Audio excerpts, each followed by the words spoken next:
You know, and it's me, it's Mark, it's the, Kevin Systrom at Instagram, it's all of these people, understood this consciously, and we did it anyway. That culture is missing here. So part of what we're trying to do to achieve those goals is like take really big, audacious points of view on the world and then train ourselves to be patient. And it's really, really hard. The entire society is set up to not be patient anymore. Consumer internet businesses are about exploiting psychology. And that is one where you want to fail fast because people are unpredictable, and so we want to psychologically figure out how to manipulate you as fast as possible and then give you back that dopamine hit. We did that brilliantly at Facebook. Instagram has done it, WhatsApp has done it, Snapchat has done it, Twitter has done it. So there are great examples. WeChat is doing it. There are great examples of failing fast is the right path to exploiting psychology of mass populations of people. I feel tremendous guilt. I think we all knew in the back of our minds, even though we feigned this whole line of like there probably aren't any really bad unintended consequences. I think in the back, deep recesses of our minds, we kind of knew something bad could happen. But I think the way we defined it was not like this. Turn it off. That's what I would say. It's hard for young people now because they're hooked. They're addicted. If you don't think you're addicted, and I'm talking about anyone, from the highest to the lowest, if you don't think you're addicted, then see if you can turn it off for a week. It got quiet in here, didn't it? Didn't it get real quiet? It's a tool, so we should use it. God has blessed us with free will. Now it's free will magnified, free will on steroids. You're free to go in any direction you want. It will allow you, and it's not the enemy. It's just a reflection of our own free will. And we all want to be liked. But now we want to be liked by 16 million. And will now some of us do anything to be liked. We used to do anything to be liked, but it was by the person in front of you. Now it's to be liked by 16 million people that you don't know. We have to ask ourselves, what is the long-term, if not the short-term effect of too much information?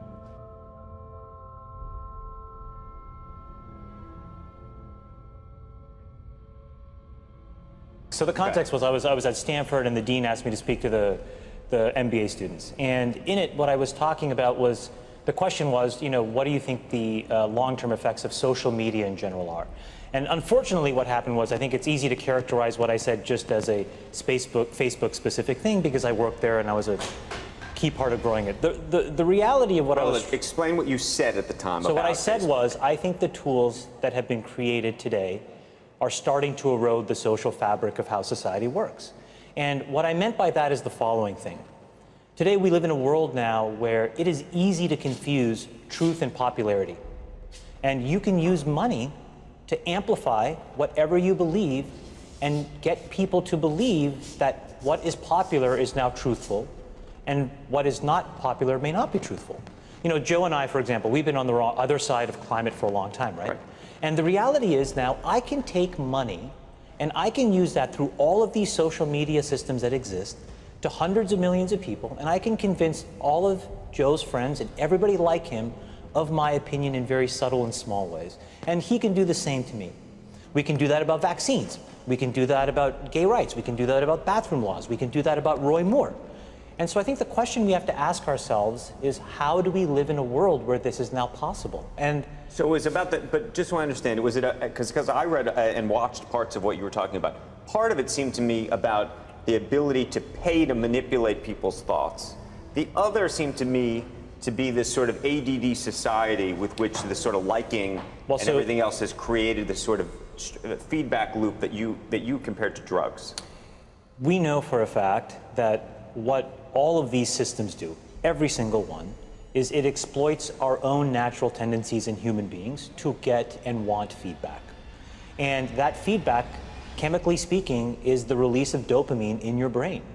And so what these feedback loops do, and they exist everywhere, in Call of Duty, in other video games, in social networking sites, they get you to react. when Facebook was getting going, I had these people who would come up to me and they would say, you know, I'm not on social media. And I would say, okay, you know, you will be. And then they would say, no, I value my real life interactions. I value the moment. I value presence, and I value intimacy. And I would say, well, you're a conscientious objector. That's okay. You don't have to participate, but you know, we'll get you eventually. and like, I don't know if I really understood the consequences of what I was saying. Because the unintended consequences of a network when it grows to 1 billion or 2 billion people, and it literally changes your relationship with society, with each other, with you know, it probably interferes with productivity in weird ways. God only knows what it's doing to our children's brains. You know, if the thought process that went into building these applications, Facebook being the first of them to really understand it, that thought process was all about how do we consume as much of your time and conscious attention as possible. And that means that we need to sort of give you a little dopamine hit every once in a while because someone liked or commented on a photo or a post or whatever. And that's going to get you to contribute more content, and that's going to get you, you know, more likes and comments. I mean, it's a social validation feedback loop that it's like it's exactly the kind of thing that a hacker like myself would come up with, because you're exploiting a vulnerability in human psychology. It literally is a point now where I think we have created tools that are ripping apart the social fabric of how society works. That is truly where we are. And I would encourage all of you, as the future leaders of the world, to really internalize how important this is. If you feed the beast, that beast will destroy you. If you push back on it, we have a chance to control it and rein it in. And it is a point in time where people need to hard break from some of these tools and the things that you rely on. The short-term dopamine-driven feedback loops that we have created are destroying how society works. No civil discourse, no cooperation, misinformation, mistruth. And it's not an American problem. This is not about Russian ads. This is a global problem. So we're in a really bad state of affairs right now, in my opinion. It is eroding the core foundations of how people behave by and between each other. And I don't have a good solution. You know, my solution is I just don't use these tools anymore. I haven't for years. It's created huge tension with my friends, huge tensions in my social circles. If you look at, like, you know, my Facebook feed, I've posted maybe 2 times in 7 years, 3 times, 5 times. It's less than 10. And it's weird. I guess I kind of just innately didn't want to get programmed. And so I just tuned it out. But I didn't confront it. And now to see what's happening, it really bums me out. Like, think about, like, there were these examples where there was a hoax in WhatsApp where in some, like, village in India, people were, like, afraid that their kids were going to get kidnapped, etc. And then there were these lynchings that happened as a result, where people were like vigilante running around. They think they found the person, and I mean, seriously? Like, that's what we're dealing with. You know, imagine, like, when you take that to the extreme, where, you know, bad actors can now manipulate large swaths of people to do anything you want. It's a really, really bad state of affairs. And we compound the problem, right? We curate our lives around this perceived sense of perfection because we get rewarded in these short-term signals, hearts, likes, thumbs up, and we conflate that with value, and we conflate it with truth. And instead, what it really is fake, brittle popularity. that's short term and that leaves you even more, and admit it, vacant and empty before you did it. Because then it forces you into this vicious cycle where you're like, what's the next thing I need to do now? Because I need it back. Think about that compounded by 2 billion people. And then think about how people react then to the perceptions of others. It's really bad. So you're training your brain here, whether you think it or not, whether you know it or not, whether you acknowledge it or not. Acknowledge that these things where you're spending hours a day are rewiring your psychology and physiology in a way that now you have to use to go and figure out how to be productive in the commercial world. So if you don't change this, you are going to get the same behaviors over here. Change this. There's a reason why Steve Jobs was like anti-social media. I am telling you I'm not on these fucking apps. I'm not him by any stretch of the imagination. But I am proactively trying to rewire my brain chemistry to not be short-term focused. I'm telling you they're linked. And I think that if you get too desensitized and you need it over and over and over again, then you become actually detached from the world in which you live. You become callous, you become crude. And you live in front of your screen. But Chamath, let me ask you this, because the thing that I've been so concerned about is Facebook just announcing that you're going to be having some app that you can use when you're 7 to 13. I mean, it's one thing for us to be doing this, but to be hooking your kids on something that you're describing as a dopamine fix at that age, that's crazy. So look, I think in the case of Facebook specifically, I think they have probably done more than any other company, quite honestly, to try to fix it because of all of the companies, and I've seen them all up close.